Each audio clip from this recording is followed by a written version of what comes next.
அந்த பெண் இந்த முறையில எல்லாத்தையும் சக்சஸ்ஃபுல்லா பண்ணனால, அவங்க வந்துட்டு லீடரா தேர்ந்தெடுக்கப்படுறாங்க. ஆனா, அவங்களுக்கு லீடருக்கான வேலைகள் அவங்ககிட்ட இருந்து நிராகரிக்கப்படுது. அது ஏன் அப்படின்னு சொல்லி கேட்கிறப்போ, அவங்களோட தலைவர் அவங்ககிட்ட இருக்க இன்னொரு பைலட்ட கூப்பிட்டு, ஒரு ஆண் பைலட்ட கூப்பிட்டு அவங்க கிட்ட கை பலம் பார்க்குற பரீட்சைய வைக்கிறாங்க.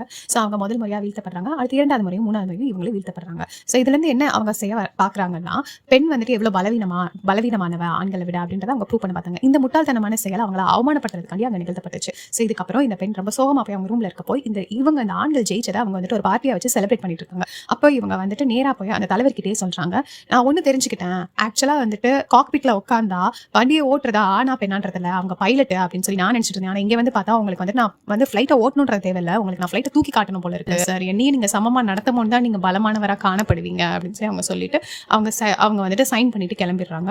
ஸோ கிளம்பினதுக்கு அப்புறம் வீட்ல இருக்காங்க. ரிசைன் பண்ணிட்டு கிளம்பிடுறாங்க. வீட்ல இருக்கும்போது பார்த்துட்டா திரும்ப போருக்காக திரும்ப இவங்களுக்கு அழைப்புதல் வருது.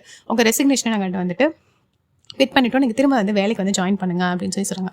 அப்ப அவங்க அப்பா கிட்ட அவங்க சொல்றாங்க, இல்லப்பா நான் போகலப்பா. நான் வேலைக்கு போகல. நான் கல்யாணம் பண்ணிக்கிறேன்னோனே, ஓ அப்படியா? அப்ப வா